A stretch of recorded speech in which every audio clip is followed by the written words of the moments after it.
Let me tell you of the days of high adventure.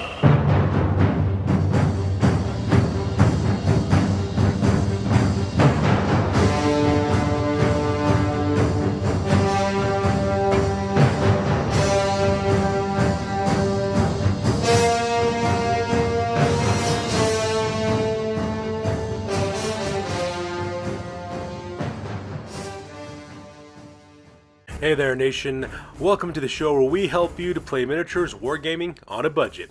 It is I, Commander CheapSkate, and we are back with another episode of the Golden Age. This is our series of weekly Warhammer Fantasy Battle Reports, and this is Battle Report number 79. It is part of our Warhammer Roulette campaign system.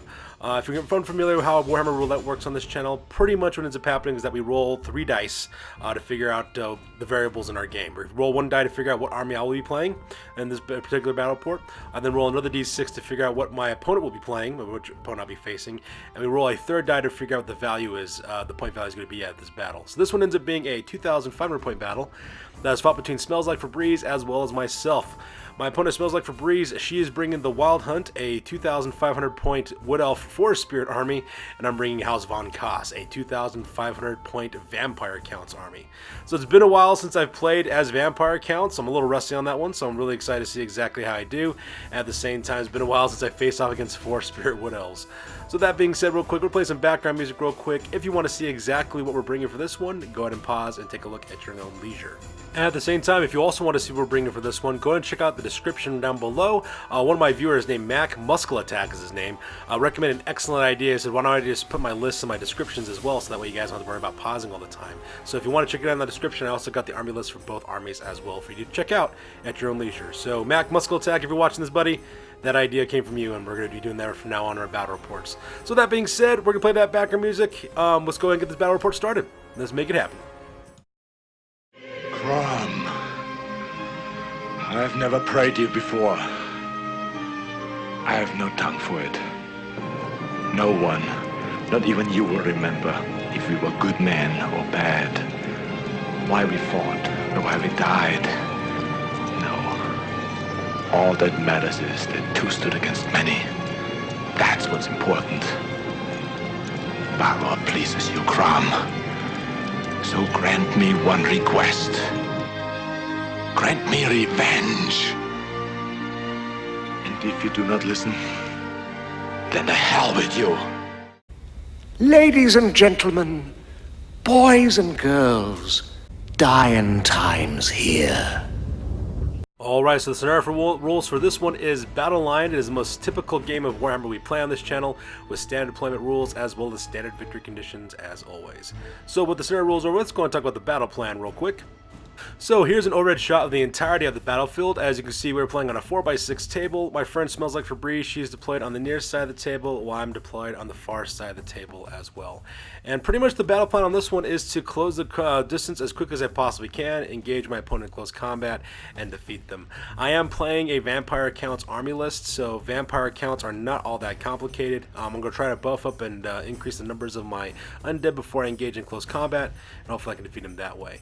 I'm planning on sending my perhaps mainly planning to concentrate on the flanks. I'm going to send my Hex Race, you can see that on the left hand side. Hopefully I can get them over to swoop through the main lines, cause some Spectral Hunter attacks, and whittle them down a little bit as well. Also, my army is also built around Death Shrieks with my Terrorgeist, as well as my General packing Scabscrath, so hopefully I can destroy some units that way as well. And by the time I engage them with close combat, my Crypt Ghouls will just tear up on the flanks, while my Crypt Hordes will do exactly the same thing on the right hand side. My Zombies, as well as my Corpse Card, are there just kind of suppress my enemy to keep them occupied. And of course I got the Calliope of Chaos doing its wonderful thing, just destroying all kinds of stuff with ghostly howls, as well as buffing up my spells. And that's pretty much the plan I'm kind of going with on this one.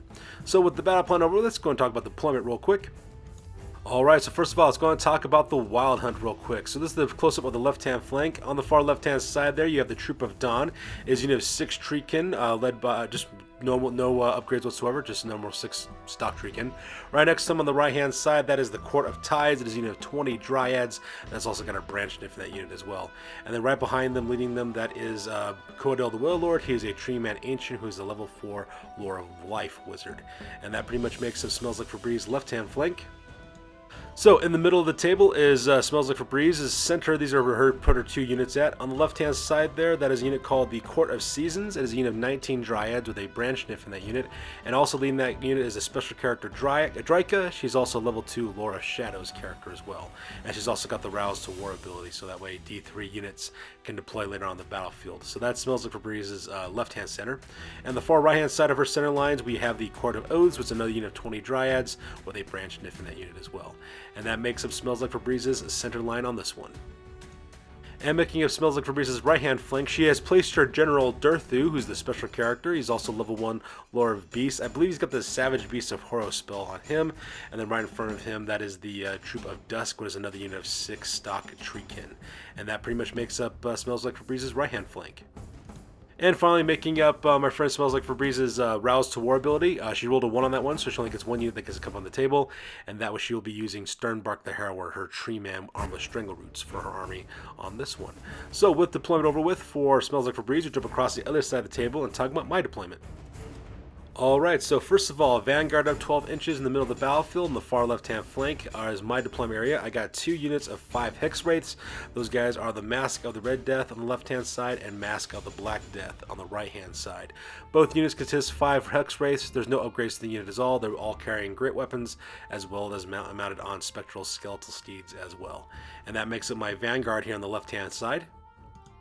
And making up my left-hand flank, up on the very back there on the top, that is my Terrorgeist. That is Volkar, the Beast of Bloodvold, just a stock Terrorgeist, no upgrades whatsoever. Right in front of him is a huge honking unit of 49 Crypt Ghouls with a Crypt Gas that is called the Balefire Carnival. And those guys are amazing. They got Strength 3, Toughness 4, Poison attacks, 2 attacks apiece. It's just a meat grinder as well. And leading that unit, of course, is my General Marduk von Koss, the Baron of Drakenfels. He is a Strigoi Ghoul King. Like I said, he's also my general. He's level 1 Lore of Vampires. He's got the Invocation of Nehek as his spell. He's also packing Scab's Wrath, which gives him a devastating charge ability. Gives him +1 to his attack when he charges. Also gives him flaming attacks. He's also got what's it called, Death Shriek ability as well, which is really powerful for him. And since he's got a regen save of 5 up, I've given him the Dragonbane gem, so that way flaming attacks don't hurt him. And then finally, I also gave him 2 vampiric abilities. One's called the Aura of Dark Majesty, which means my opponents suffer a -1 leadership penalty when they're near him, as well as the Curse of the Revenant, giving him +1 wound as well. And the reason why I've given them that ability is because he does have the Death Shriek ability, so he's screaming at 4 up for his wounds, and my opponent also suffers 1 of his leadership, just adding more shots to that Death Shriek ability. Very, very powerful stuff, especially when you combine him as well as Volkar, the Beast of Bloodvold, and they both target the same unit. And then finally on the right hand side, that is my Corpse Cart, that is Rolling Bones, and no upgrades are on that unit at all. And finally, make up the center as well as right-hand flank in my area. On the left-hand side, that is a unit called the Walking Dead of San Reme. It is a unit of 39 zombies with Standard Bearer as well as a musician in that unit. Also leading are 2 of my Necromancers. First off, we have Gauntfield of Carrion Crows. He's a level 4 Master Necromancer with a Lore of Vampires, also packing the Book of Asher, giving him +1 to his Dispels as well as his casting totals. And next to him is Sinister Jeffrey, Librarian of Curses, who's my level 2 Necromancer with the Lore of Vampires. He's also packing the Curse book as well. And then right behind them, of course, is the Calliope of Chaos. That is my Mortis Engine with the Blasphemous Tome upgrade, giving him +2 bonuses to casting Lore of Vampire spells. And when combined with the Book of Asher, that gives Gauntfield of Carrion Crows a 3-up additional casting bonus to his level 4, which means he's always got a 7 at least, which is pretty awesome. And also it makes my level 2 Necromancer have 5 up on his casting bonuses, which is always a good thing as well. And then finally make him the far right hand flank, that is a Ravenous, that is a unit of 6 Crypt Horrors with no upgrades. And that pretty much makes up my deployment on this one. So with deployment over with, we go directly to the top of turn number 1, and Smells Like Febreze and I roll off for initiative to see who goes first. Alright, so that takes directly to the top of turn number 1 for the Wood Elves. So Smells Like Febreze, she gets to go first, and the first thing that she does, of course, is declare a couple of charges. That's not a couple of charges, declares a charge. First of all, she charges with the Troop of Dawn, which is her unit of 6 Treekin on the left-hand side, charges them directly into the Mask of the Black Death, which is my unit of 5 Hex Wraiths. And I'm thinking, okay, I got this one. It's not that big a deal. I'm ethereal, so I got nothing to worry about. At least that's what I originally thought until the combat phase happened. And I'll talk about that here in a second. For the rest of our army, they just kind of move up as quickly as they possibly can. All 3 units of her Dryads, the Court of Oaths, Tides, as well as Seasons, they march up to that center forest there in the center. Same thing with the Troop of Dusk on the far right-hand side. They also march up as well. And then Coeddil, the Willow Lord, as well as Durthu, they also march forward in order to catch up too. At the same time, using her Rouse to Wrath ability, Smells Like Febreze also deployed her Treeman Sternbark the Harrower over the far forest on the right-hand flank, putting him right directly in the right-hand flank of my main center line, which is just all kinds of bad for me. And that pretty much makes up Smells Like Febreze turn for this one. So here's a close-up of the Treekin from the Troop of Dawn charging directly into the Mask of Black Death. And I'm thinking I have this one originally because, you know, I'm ethereal and units can't harm me. Mundane units can't harm me unless they got magical attacks. But then I remember Treekin are forest spirits, which means that their attacks are magical, which I did not think of at the time. So now that is absolutely devastating. And here's a close-up of Smells Like Febreze's center with her 3 units of Dryads, as well as her Willow Lord, with her Treeman Ancient catching up as quickly as she possibly can.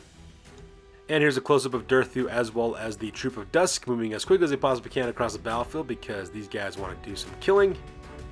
And finally, here's a close-up of Sternbark the Harrower landing right directly on my right-hand flank. So with the movement phase over with, we go directly to the magic phase.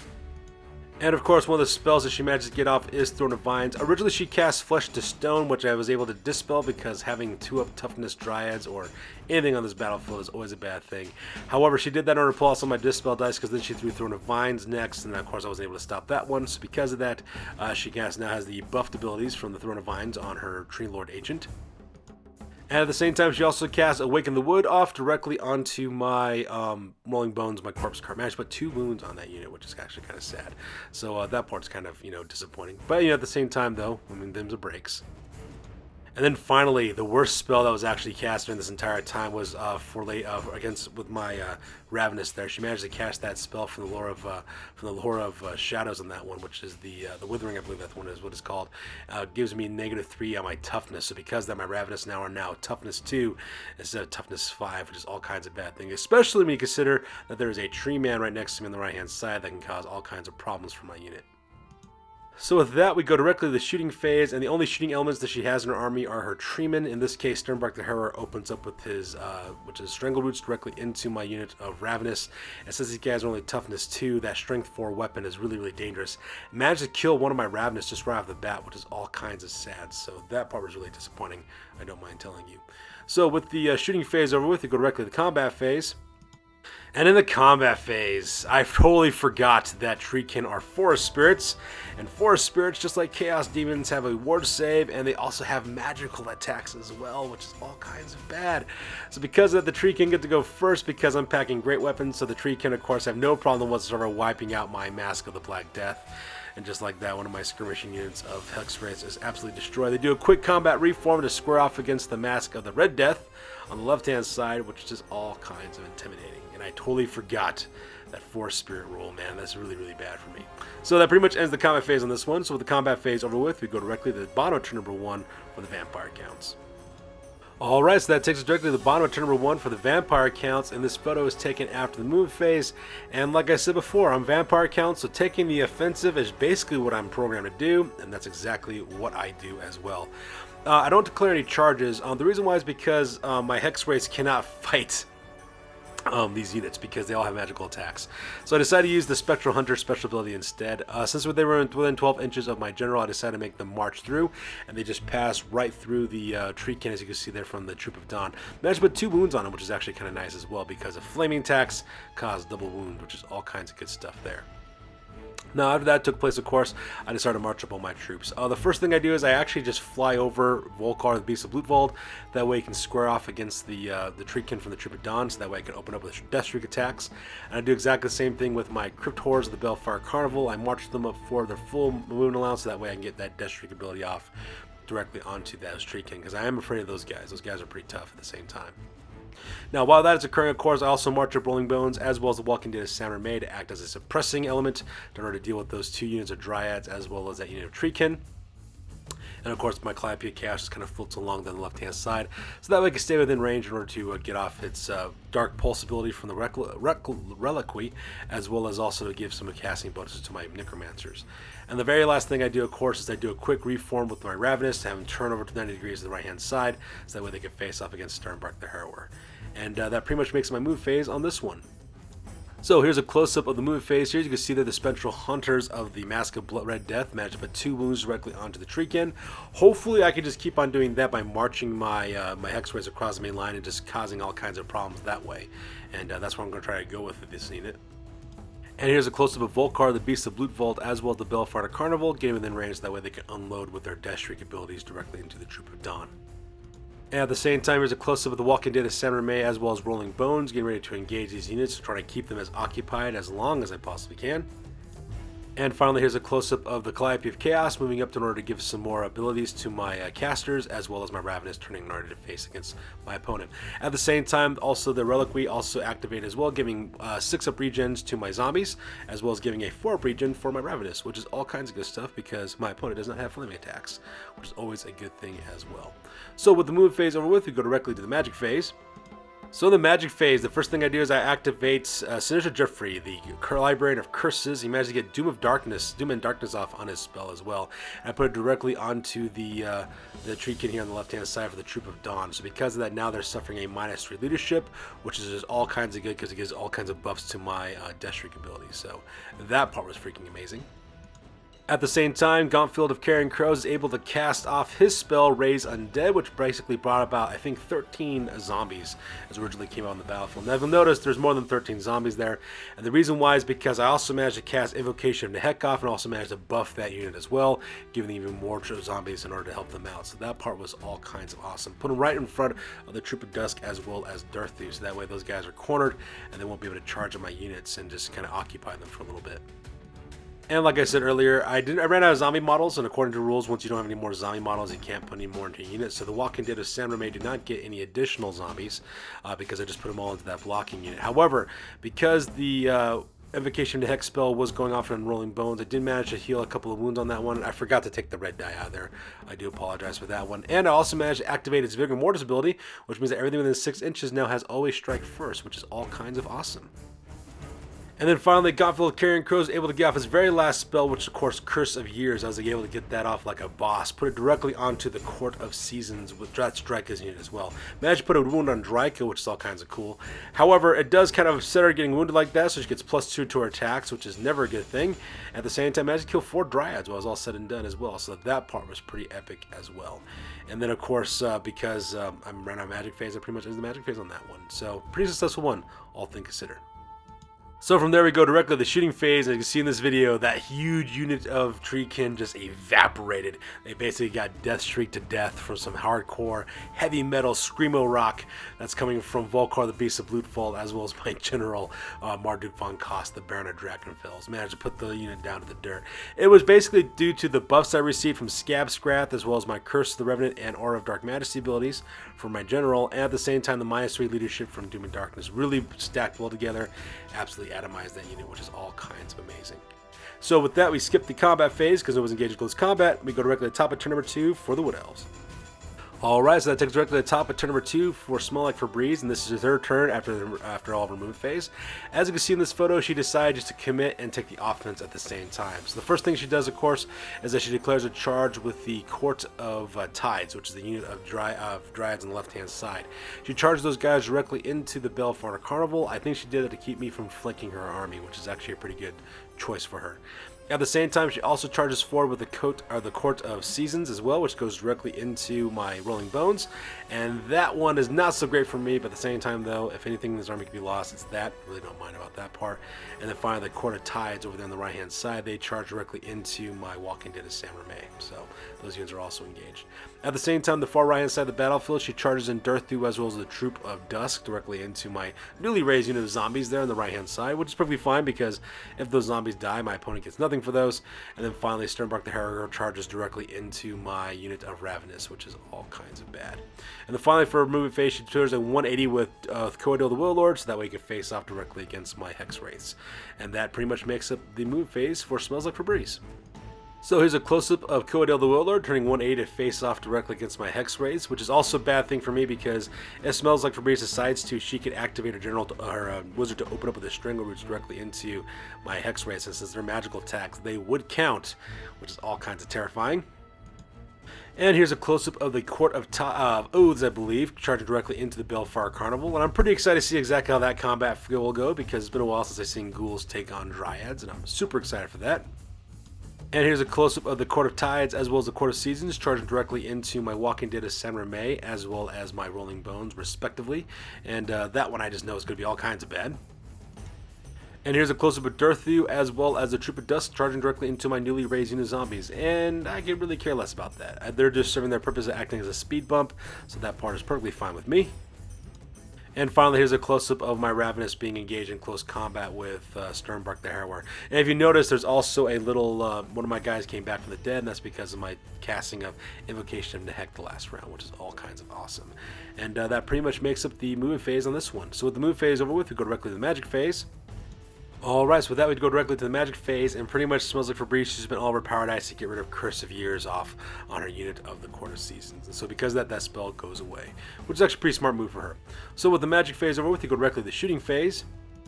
And in the shooting phase, Coeddil the Warlord opens up with his Strangle Roots directly into my unit of Hex Race. Managed to get 7 shots off of that one, and all 7 shots all wounded, and just wiped out my unit of Hex Race just like that. So because of that, the Mask of the Red Death is now completely gone, which is all kinds of sad, all things considering.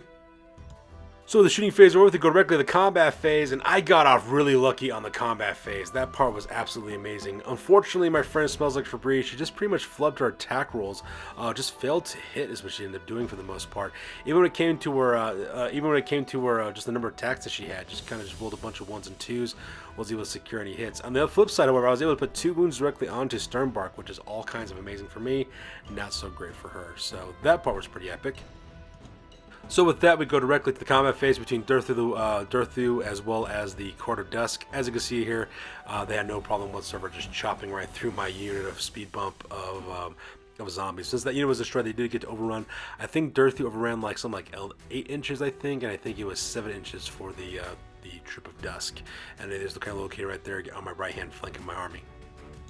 Meanwhile, combat over here in the center of the table, as you can see here, my Walking Dead of San Reme just got chopped down to almost a third of its normal size, which is absolutely atrocious. The Court of Tides had no problem just slaughtering something like 26 of my, I think it was 26 of my zombies that just managed to just butcher, so it was all kinds of bad. So because of that, unit just gets atomized for the most part as well. And the reason why I ended up being 26 is because I think with the combat res, the rest that got crumbled from instability rules, that's what pretty much did most of the injuries. And in return, I was only able to kill 1 member of the Court of Tides, which is really sad as well. Now, combat between Rolling Bones as well as the Court of Seasons, I was able to kill 2 of them, which is kind of nice as well. However, with Drycha's 2 additional attacks, as well as the attacks coming back, Rolling Bones got destroyed right off the bat. And since Rolling Bones was destroyed and the Court of Seasons did charge through, my friend Smells Like Febreze decided to do an overrun real quick, and they go directly to the left-hand flank of my Balefire Carnival. And here's a close-up of the Court of Seasons with Drycha charged directly into the right-hand flank of the Balefire Carnival. Now they're kind of stuck in a pincer attack as well, which is all kinds of bad. Meanwhile, close combat between the Balefire Carnival as well as the Court of Oaths over here on the left-hand side was an absolute slaughter for my opponent. I managed to kill 9 of her Dryads, just only to kill 5 of mine. And combined with the fact I got more ranks than her, she of course eventually had to lose combat, so because of that, she did have to take a break test, and unfortunately for her, she failed her break test. Retreat! Retreat! Get the hell out of here! And the Court of Oaths, I think, ran away and broke, I think, 11 inches, and they ended up running backwards away from them. And I decided not to pursue because I decided to do a combat reform instead to face off directly against the Court of Seasons, because I got to deal with that Dryad unit that's now on my right-hand flank as well. And since my turn is coming up anyways, I could declare a charge with Volcar the Beast of Bloodvold, and if I make that charge, which should be pretty easy considering that he's a flyer, I'll be able just to go right through that unit and just destroy right off the bat, which would be all kinds of awesome. And here's a close-up of my combat reform real quick, so that way my Balefire Carnival can square off against the Court of Seasons. And I'm really excited to see exactly how that combat goes as well. So with that combat over with, we go directly to the bottom turn number 2, we go directly to the vampire counts. Alright, so that takes us right to the bottom of turn number 2, and this is a close-up overhead shot of the entire battlefield after the movement phase for Vampire Count's turn 2. And as you can see in this photo, actually not much movement really takes place. Most of my stuff's already committed in close combat, so there isn't really much movement. The only real movement that took place is, first of all, I declare a charge with Volkar, the Beast of Blutwald. My Terrorgeist goes charging, I think something like 14 or 15 inches, goes right through the Court of Oaths, destroying that unit right off the bat, and then landing right there, smack dab right in front of Coeddil, the Willow Lord, which I'm planning on doing anyways to get my Terrorgeist to engage combat that guy. And hopefully I can kill Coeddil, the Willow Lord, and then hit these guys from back as well. While that's occurring, of course, combat is still going on between my Walking Dead of Samurai May as well as the Court of Tides, as well as the Bellfire Carnival against the Court of Seasons. So nothing has changed there. At the same time, combat between the Ravenous as well as Sternbark the Harrower is still going on as well. And the only move I really do is I take the Calliope of Chaos and I move him over to the left and then turn him, so that way he can use his Ghostly Howl ability off on my opponent. And that pretty much makes up my move phase on this one. So here's a close-up of Volkar, the Beast of Blutwald, after to just destroy the Court of Oaths by just running over those guys and just finishing them off. So that part's kind of nice. At the same time, also puts within range of the use for him to use his Death Streak ability off on Coeddil, the Willow Lord. And here's a close-up of the Bellfire Carnival, still engaged in close combat with the Court of Seasons, as well as my Walking Dead of Samurai May, still engaged in close combat against the Court of Tides. And as you can see there, you can also see the Calliope of Chaos, as well as my Ravenous, also there in the upper right-hand corner. And finally, here's a close-up of the upper right-hand corner as well. As you can see, the Reliquary also activated, giving +1 regions to everything within, I think it was like, pretty much my entire army, now I think about it, except for Volkar, the Beast of Blutwald. So that part is pretty amazing as well. So during the magic phase, had a pretty lackluster magic phase, all things considered. Probably the most important one that I got off was the Withering spell. I managed to get that spell off of my Ravenous for once, so that part was kind of nice as well. At the same time, the other big play, of course, was with Gauntfield of Carrion Crows. He managed to cast Raise Undead again and managed to bring up a unit of 15, or wasn't that 15? It was, let's see here, 4, set 14, 20. Yeah, that was in between being 20 zombies popping over here on the right-hand side as well, acting as a buffer between my right-hand flank as well as my Calliope of Chaos. So just got another, once again, putting a speed bump right in front of Durthu, as well as putting another speed bump right in front of the Troop of Dusk as well. Also managed to bring a couple more zombies back from my unit as well, which is actually kind of nice, all things considered. And over here on the left-hand side, I was able to catch Invocation of the Heck with my General, managed to bring back the 5 ghouls I lost the previous turn, which is all kinds of awesome as well. And that pretty much makes the magic phase on this one. So the magic phase over with, we go directly to the shooting phase. So once again, due to Scab Scrath, I use my Death Streak ability for Marduk von Kost, the Baron of Drachenfels. He decides to do a Screamo Metal Death Streak directly into the Court of Seasons. Managed to kill 4 Dryads, which is also pretty awesome, so that part was pretty good. Meanwhile, across the battlefield, Volkar, the Beast of Blutwald, managed to do his Death Streak ability directly into Coeddil, the Willow Lord. Managed to take 3 wounds off that guy, so he's only 2 wounds away from being killed, which is all kinds of awesome, all things considered. So with the shooting phase over with, we go directly to the combat phase. And the combat phase, oh my god, the combat phase is all kinds of epic. Once again, my friend Smells Like Febreze, she just pretty much just flipped the rolls for her attacks with Sternbark the Harrower against my Ravenous. The thing that really pretty much just helped me out the most was probably the regen saves on that alone. Was probably just, it really helped me out a lot. I managed to mitigate a lot of wounds at the same time. At the same time, my counterattacks directly into Sternbark the Harrower were all kinds of bad for my opponent. Smells Like Febreze lost her Treeman, and because he's dead, I do a quick combat reform to square off against the right hand side, so that way they can deal with both Durthu as well as the Court of Dusk if they need to. Meanwhile, combat between the Walking Dead of Samurai May as well as the Court of Tides did not go according to plan. Once again, I'm pretty much down to my last 10 fighters in this unit, which are my 2 Necromancers, 8 Zombies. That's all I have left. And I was able to do diddly squat against the Dryads. Just the amount of deaths I lost from combat res alone, which is all kinds of horrible for me, because Dryads are no joke in close combat, especially when they're fighting against a bunch of useless zombies, which is all kinds of bad. So that part was kind of crazy. And then close combat over here on the left-hand side was glorious. First off, my friend Smells Like Febreze decided to declare a challenge with Drycha against my general, Marduk von Kost, the Baron of Drachenfels, and I decided I'm going to take on that challenge because I'm really excited to see about that one. Needless to say, I just chopped down Drycha back to her lesser elements and turned her to a kindling, so because of that, I managed to kill Drycha right off the bat, which is all kinds of awesome for my unit as well. And then, of course, normal combat took place between both my units. They did manage to kill 6 of my Crypt Ghouls, but in the end, though, my Crypt Ghouls were able to kill off the entirety of what remained of the Court of Seasons. And just like that, my opponent's unit has just gone vamoosh and just got destroyed at that point. So with close combat over with, we go directly to the top of turn number 4 for the, sorry, not turn number 4, turn number 3 for the Wood Elves. Alright, so that takes us directly to turn number 3 for the Wood Elves, and this photo is after Smells Like Febrez's movement phase. As you can see, for the most part, the only real dramatic movement that took place was with Durthu as well as the Court of the Troop of Dusk. Both of those guys go charge directly into my newly summoned unit of zombies, because if they can destroy that unit, they can overrun to my Ravenous as well as my Calliope of Chaos, so that's a pretty good move for Smells Like Febreze. With her final movement, she activates Coeddil the Warlord, who just basically marches forward up to the right-hand side in order to protect the back ranks of the Court of Tides, as well as the flank of the Troop of Dusk as well. And that pretty much makes a move phase on this one. So here's a close-up of the entirety of the move phase over here in the bottom half of Smells Like Febrez's deployment area. As you can see, the Troop of Dusk as well as Durthu have charged directly into my newly summoned unit of zombies. At the same time, she's also moved up her Coeddil the Warlord in order to protect their back ranks. And that pretty much makes it the move phase on this one. And with that, we go to regular combat phase. Her magic phase was pretty lackluster. Was able to dispel all of her spells from there. And as you can see in the combat phase, pretty much what she ends up doing is she just destroys the rest of the Walking Dead of San Reme.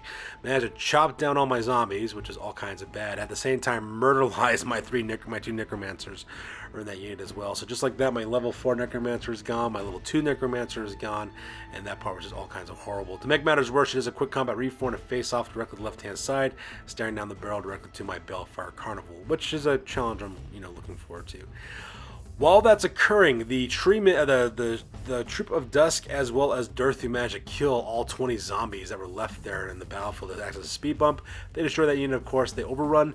Durthu goes directly into the Ravenous. At the same time, the Troop of Dusk go directly into the Calliope of Chaos. So that part's kind of bad.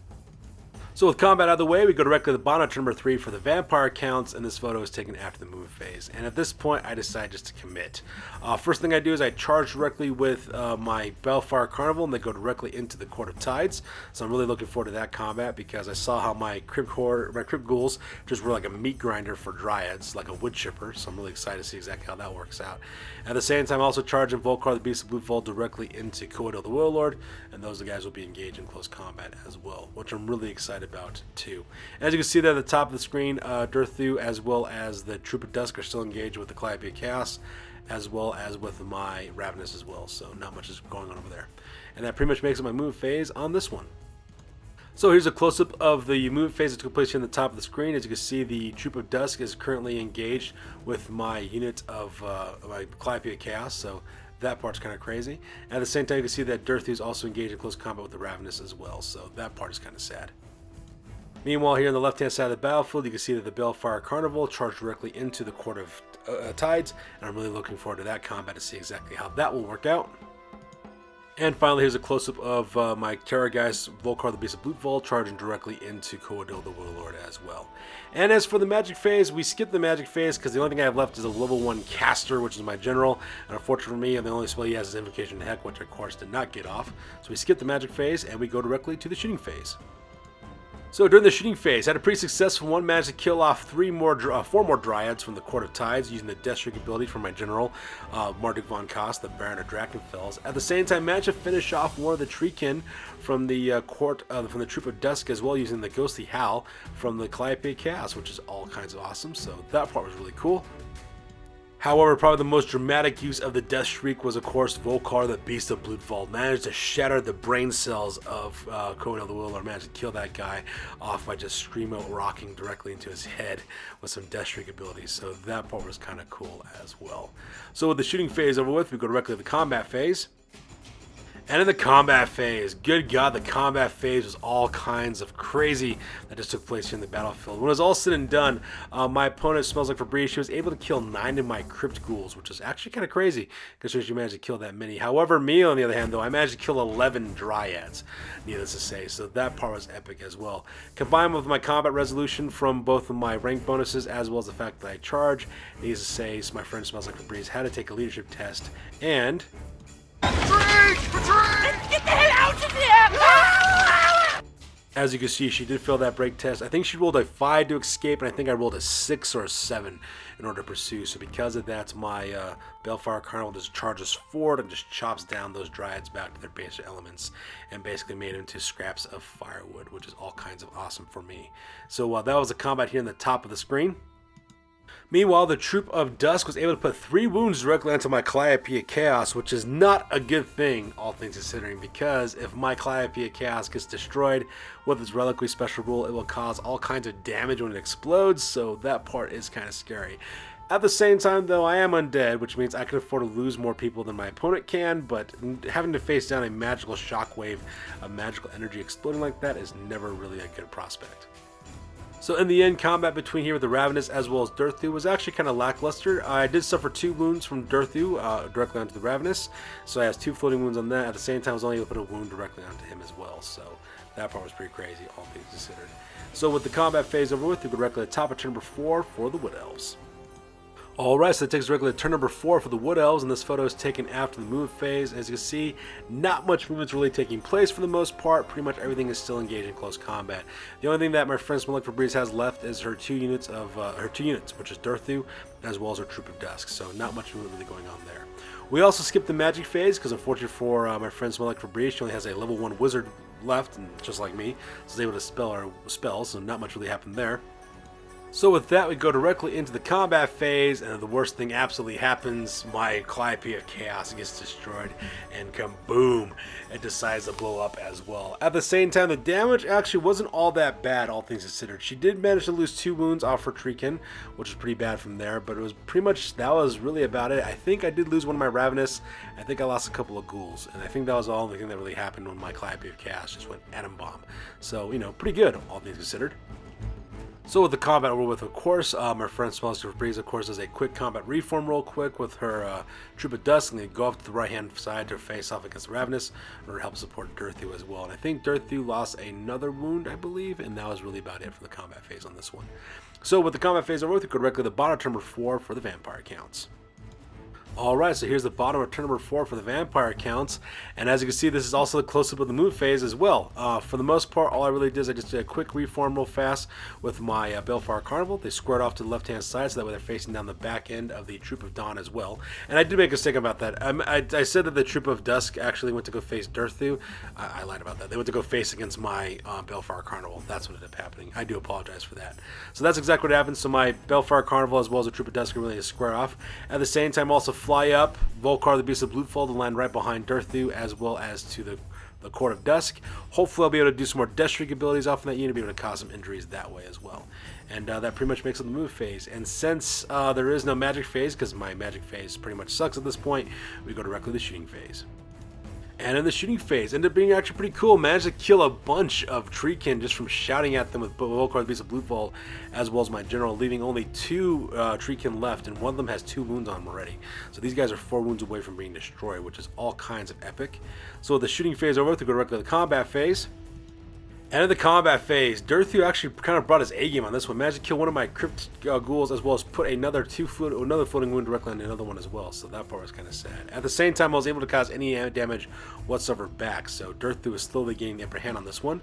So with combat phase over with, we go directly to the top of turn number 5 for the Wood Elves. Alright, so that takes us directly to the bottom of turn number 5 for the Wood Elves, and this photo is taken after the move phase. And as you can see here, my friend Smellick Febreze decides to commit her Treeman. She just sends in the Troop of Dusk directly into the Balefire Carnival as well. So it's going to be interesting to see exactly how that combat goes, because I have like, what, 33 ghouls, as well as my Strigoi Ghoul King against 2 Treeman, one of which is almost dead. Be kind of interesting exactly to see how that goes. And once again, Durthu is still engaged in close combat with the Crypt Horrors, so not much is really happening there. So with the move phase over with, we skip the magic phase, because my magic phase is horrible at this point. We go directly to the shooting phase. As you can see in this photo, the shooting phase was actually all kinds of awesome for me, because I just kind of shot apart those guys to death by using the Death Streak ability from my general, which is all kinds of amazing.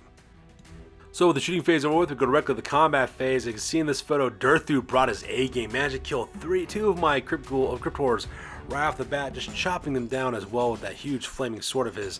Also managed to put 1 wound on him, which is kind of nice, and now he's up to 3 wounds. However, after the combat got over with, of course I had to take losses due to combat res.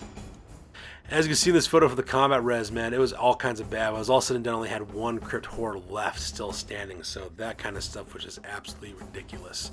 So with that combat phase over with, we go directly to the bottom of turn number 5 for the vampire counts.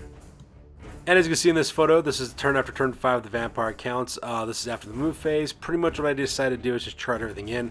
My opponent only has one guy left, which is her general, so I'm just going to finish her off as well. So I send in my Crypt Horrors directly into the left-hand flank of Durthu. I send Volkar, the Beast of Blue Vault, directly in the back behind him, and now he's completely surrounded and re-aim for the kill. So here's a close-up of the move phase. As you can see in this photo, I got my one Crypt Horde that's still left alive. I got Volkar, the Beast of Blue Vault, as well as a huge mob of Crypt Ghouls completely surrounding Durthu in a 3-way attack, which is all kinds of awesome. So with the move phase over with, we skip magic phase because my magic phase is horrible and Durthu is able to dispel it. We go directly to the shooting phase. And here's a close-up of the shooting phase as both Varduk von Kost, the Baron of Drachenfels, as well as Volkar, the Beast of Bloodvault, both death shriek directly into him with some death metal music, and we managed to cause the death of Durthu, and he goes crashing to the ground, dead. And as you can see, ladies and gentlemen, that takes us directly to the end of the game with the vampire count securing the win on this one. And this video report, this battle report, I have to admit, is pretty long. Most of my battles usually round up, usually get round up by turn number 3. In some cases turn 4, but this one went all the way to turn 5, almost turn 6, which kind of tells you how good of a game this was between myself as well as Smell Like Febreze. So with that being said, ladies and gentlemen, we're going to go directly to the after action report because this battle report is now officially over. That's it, man. It's game over, man. It's game over. Sure, I could have stayed in the past. Could have even been king. But in my own way, I am king. Hail to the king, baby. Alright folks, now it's time for the after action report. This is the part of the battle report where we talk about what went well, what went poorly, and what we can learn for the next time that we do battle. This is the after action report for the Golden Age Warhammer battle report number 79, and this one ended up being a victory for yours truly. I managed to score 2,604 points, while my opponent Smells Like Febreze was able to score 1,227 points. In the end, Smells Like Febreze, she lost Durthu, Coeddil the Willow Lord, Drycha, the Court of Seasons, the Court of Tides, the Court of Oaths, the Troop of Dawn, the Troop of Dusk, as well as Sternbark the Harrower. And basically, I just kind of tabled her for the most part. For my losses, I lost actually quite a bit in my army. I lost Gauntfield the Carrying Crows, Sinister Jeffrey, Librarian of Curses, The Walking Dead of San Reme, Rolling Bones, Mask of the Black Death, Mask of the Red Death, as well as the Calliope of Chaos. And just to be straight up, this was an absolutely amazing game. We went all the way to turn number 5 on this battle report. And like I said earlier, I usually round up most of my battles around turn 5, turn 4 usually, because usually that's how destructive our games usually are, but this one basically almost went the limit on this one. And it just kind of shows you how much of an excellent player Smells Like Febreze is with her Wood Elf army, especially when you look at the Wood Elf 4 Spirit army this is actually rocking. And there was so much back and forth taking place between our two armies. We were losing units left and right like it was nobody's business, just to show you how aggressive this game really was. And it was an absolute blast seeing that happen on the battlefield. And I forgot how devastating Forest Spirit rules can be against Hex Wraiths. And I'm just so used to seeing Hex Wraiths able to withstand all this punishment because of mundane attacks don't really hurt them. They only suffer from magical attacks. But seeing that Forest Spirit with those Treekin just unloading on those guys, that was absolutely horrific watching that happen. I just forget how fragile Hex Wraiths really are when it goes up against a magical attack. So that part was pretty crazy as well. Same thing with Death Shriek. Death Shriek was extremely powerful in this game as well between Mordheim von Kost, the Baron of Drachenfels, as well as Volkar, the Beast of Bloodvault. It was absolutely insane to see how much death and destruction that those two guys were able to cause from that Death Shriek ability as well, especially when you combine with Doom and Darkness from the Lore of Death with that -3 leadership ability. Man, that's just absolutely devastating as well. So much so, I'm actually really considering about changing up the lore of vampires for Sinister Jeffrey. I'm actually thinking about maybe switching up to Lore of Death instead to act as a little bit of a support buff there because of that. But, you know, we'll see what happens. I mean, we're playing Warhammer Roulette here, so I really don't get to choose my armies all that often. Like I said before, in the end, this was an awesome game against an amazing opponent, and as always, I am looking forward to the rematch. So that's going to do it for this one, you guys. As always, please feel free to like, comment, and or subscribe. Your guys' input is always appreciated. Also, check us out on Facebook, Instagram, as well as blogger.com for all these greatest hobby news related to this channel. That's going to do it for this one, you guys. We'll catch you guys next one. Peace out and stay classy.